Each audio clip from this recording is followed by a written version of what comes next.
আম্মাজান আয়েশা একবার আল্লাহর হাবিব সাল্লাল্লাহু আলাইহি ওয়াসাল্লামের কাছে দোয়া চাইলেন। তিনি এমন মন ভরে দোয়া করলেন যে আম্মাজান খুশিতে হেসে ফেললেন। নবীজি তখন জিজ্ঞেস করলেন, আয়েশা, আমার দোয়া কি তোমাকে আনন্দ দিয়েছে? আম্মাজান বললেন, অবশ্যই। তখন তিনি বললেন, আল্লাহর কসম, আমি প্রতি সালাতে আমার উম্মতের জন্য ঠিক এই দোয়াটিই করি। বিদায় বেলায় এক অমায়িক দৃশ্য মন জুড়িয়েছিল আল্লাহর হাবিবের।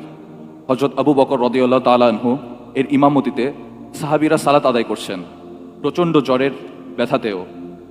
পর্দার আড়াল থেকে এই দৃশ্য দেখে তিনি মুচকি হাসলেন। প্রশান্তিতে বুক ভরে উঠল তার। আমার উম্মত একতাবদ্ধ, আমার উম্মত আল্লাহর পানের রুকুসিজদায় অবনত। একবার ভাবুন তো, যদি আজ আল্লাহর রাসূল সাল্লাল্লাহু আলাইহি ওয়াসাল্লাম ফিরে আসতেন, যদি তিনি দেখতেন তার সেই আদরের উম্মতের মসজিদগুলো আজ ফজরের সময় খালি পড়ে থাকে,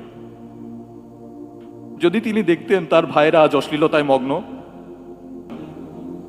আমাদের ঘরের দেয়ালে হয়তো তার নাম লেখা আছে ক্যালিওগ্রাফিতে ঝুলানো, কিন্তু আমাদের চরিত্র কি তার নূরকে ধারণ করতে পেরেছে? আমরা মুখে বলি ভালোবাসি, অথচ আমাদের জীবনের দিকে তাকালে মনে হয় আমরা যেন চিনি নাই মানুষটাকে। কি জবাব আছে আমাদের?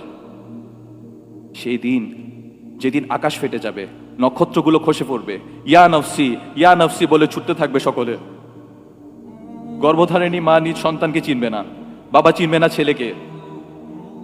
যেদিন নারীরা পর্যন্ত নবীরা পর্যন্ত ভয় কাঁপতে থাকবেন। সেই দিন একজন মানুষ আল্লাহর আরশের নিচে সিজদায় লুটিয়ে পড়বেন। আল্লাহ জিজ্ঞেস করবেন, হে মুহাম্মদ, মাথা তুলুন, চান, দেয়া হবে, সুপারিশ করুন, কবুল করা হবে। সেদিন তিনি নিজের জন্য জান্নাত চাইবেন না, ফাতিমার জন্য জান্নাত চাইবেন না। যেদিন সবাই সব বন্ধন ভুলে গেছে, মুছে গেছে, সম্পর্কের যত সীমানা, সেই দিনও তিনি বলবেন, ইয়া রব্বি উম্মতি উম্মতি, হে আল্লাহ, আমার উম্মত আমার উম্মত। মহাবিপদের সেই দিনেও যিনি আপনার জন্য কাঁদতে থাকবেন, নাজাতে সুপারিশ করবেন, কেমন করে আমরা সেই নবীর সুন্নাহকে অবজ্ঞা করি? কেমন করে সেই নবীর কলিজায় আঘাত দিয়ে পাপাচারে লিপ্ত হই? আমরা কি বড় বেশি অকৃতজ্ঞ নই? সময় ফুরিয়ে যায়নি।